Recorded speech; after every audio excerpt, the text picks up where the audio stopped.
I gave birth to my daughter weeks ago. My experience was pretty traumatic, and since it was my first, I had no clue what to expect. When I went into labor, I had the most difficult time of my life. I was in pain for hours. My mom was with me, but she had to go, and my husband was with me the entire time. I did something so embarrassing in the delivery room. I pooped myself, which was unexpected and I don't know, but it was embarrassing, and although my medical team were very professional about it, my husband couldn't help himself and started laughing about it later and even telling my family about it, but they didn't react. Just didn't find it funny, and neither did I. In fact, I found it embarrassing, and I already told him to stop bringing it up, especially when he started joking about getting me diapers for my opsies. It got really tiring and chipped away from my self-esteem and confidence. We were with his parents celebrating New Year's Eve together when I excused myself to the bathroom. While I was getting up, he made a quick remark and said, "Oh, yeah, you should go quickly because we don't want any accidents just like the one we had at the hospital. You know what I mean?" While blinking at me. His family actually laughed, and brother-in-law commented, "Good one." I was astonished and so angry and ashamed. I literally just lost it on him and yelled at the top of my lungs, calling him a cruel and insensitive jerk, to be using the difficult experience of birthing his child as a joking matter and humiliating me in front of everybody. He was shocked, staring back at me and not saying a word. All went silent, and I just stormed off to the bathroom till we left, and that was when he snapped, saying I messed up by talking to him like that in front of his family during dinner. I said I couldn't hold my tongue for that long, and after he kept joking about an embarrassing thing when I told him to stop. He said he was just joking, and I went overboard with my reaction, and also, I should have sucked it up and waited till we got home so we could address this privately, and I could even yell at him as long as I wanted. We argued about it after we got home, and he kept saying I humiliated him in front of his family during the celebratory evening by being petty and trying to one-up him. He even said I should have laughed along, not fly off the handle licks that. I met this guy about 18 months ago, and we've been together since. He knows about my employment history, and he said that he has no issue with it. Though he did ask me to tell his family the white lie I occasionally use on my CV and stuff, which is that I was a waitress. A month ago we found out that I'm 2 months pregnant. He says this is great news, and we should move in together. I assumed he'd be moving into my place because he rents his far smaller 1-bedroom flat while I own mine.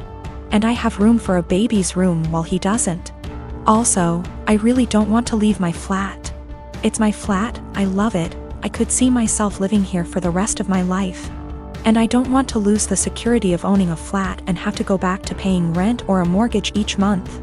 However, he then said that he didn't want to move into my place, and said I should sell it and we buy a place together. I said that I like my place, it means a lot to me that I was able to buy it. And it represents years of working my arse off, scrimping and saving. He then said that he understands all of that, but we should be living together by the time the baby comes, and he didn't want to live in my flat. I asked him why not. It's a great flat, it's central to everything, it's spacious, it's got room for all his stuff. There's a daycare in the building, run / owned by another tenant, and a school 5-minute walk away, the list goes on. And he said that he didn't want to live in a flat that was bought with stripper money. That really pissed me off, and I told him no way am I selling my flat, and that he never had an issue with my stripper money paying for this flat before now.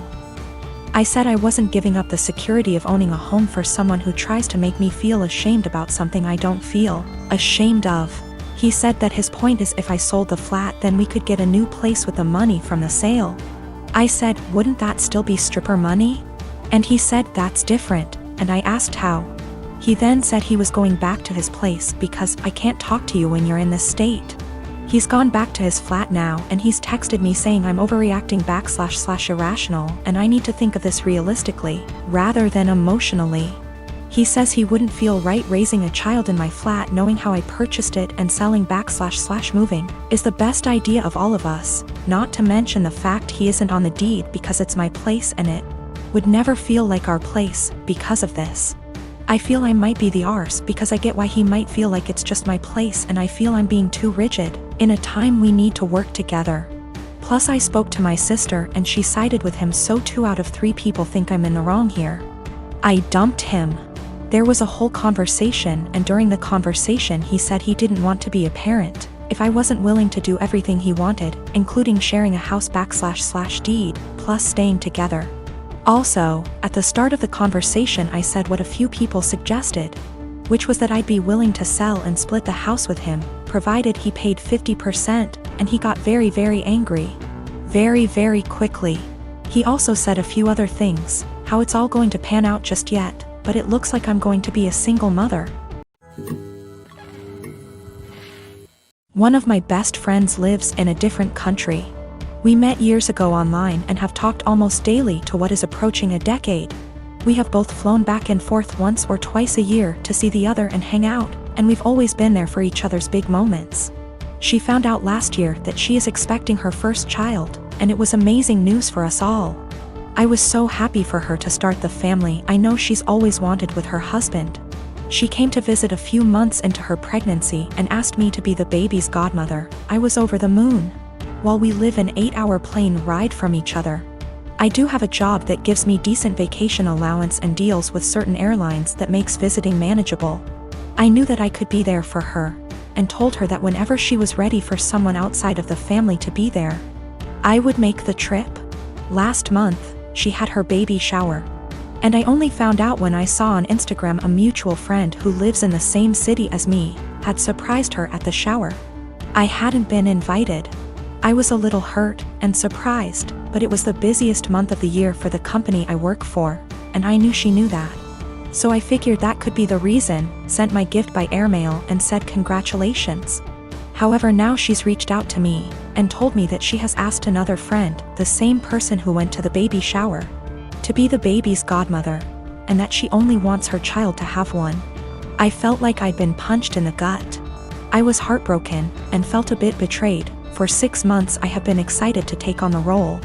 My own godmother lives in New Zealand, and has done for most of my life, so I knew it could work. Knew how to stay in contact and be a part of the child's life while living in another country. But now she's taken back her offer, and chosen someone else. I wouldn't be so upset if she had chosen someone who lived closer. But she has replaced me with someone who lives in the same city as me, so it's not a distance thing. We have been friends for years. I have been there with updates, support and love her whole pregnancy. And at no point was there any clue she had changed her mind, until the baby shower a few weeks ago. I don't know if I should confront her, tell her I'm hurt, or just accept her decision. It's her baby. And I would never want to force her into a decision she wasn't happy with. I just don't know what to do or say to her now. I want to let her know I'm sad that I'm missing out, but I don't want to sound like I'm whining. And I want to know why she changed her mind, but I'm scared the answer will just upset me. I am a hiring manager at a tech company, and I was hiring for summer internships a little while ago. We had a guy, about 19 years old, applying for a summer internship between his freshman and sophomore years of college. It was a virtual interview over Zoom because of COVID. A minute or two in, when I was introducing myself, his mom came in and introduced herself and started talking about her son's work ethic. I thought it was a little strange. I said something polite about wanting to hear from him. She just didn't get the hint and kept coming into camera frame during the interview and interrupting her son to answer questions for him. I asked a few technical questions which he seemed to answer well, and then cut the interview fairly short. I thought that was all over and done with until I'd gotten an email from a woman, a month later, asking about her son's application. She seemed offended he hadn't gotten an acceptance or rejection. It bothered me. I felt bad for the kid, honestly. Way back when I was a teenager, my mom used to pull the same shit. But luckily she only did that when I was 15 and working for a day camp. Not when I was an adult applying for engineering jobs. But I felt like this poor kid was getting his chances ruined because his mom wasn't giving him the chance to apply on his own. I sent an email back saying I was not at liberty to send information about an application to anybody but the applicant. I also asked HR to send an email to the kid saying sorry, but we were not making him an offer. It is something we usually do, but his rejection email must have slipped through the cracks with all the COVID craziness. Anyway, after we sent that, I got a phone call from his mom. she had a forwarded copy of the email. And she was demanding answers. I said that I could not comment on the guy's performance in the interview to her as she was not the applicant. If he wanted to reach out to me, I was happy to give him some feedback. However, I could say that regardless of his performance, her presence in the interview took him out of consideration for the position. We were looking for an independent and self-driven person for the position, and for that reason, it is important to see an applicant speak for themselves, follow up themselves, etc.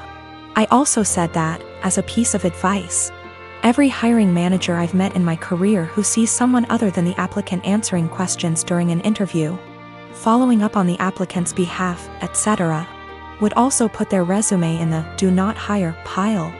Since, while the applicant may be skilled and motivated, they need the ability to demonstrate those traits themselves. She blew up at me over that, kinda cussing me out to the point where I hung up.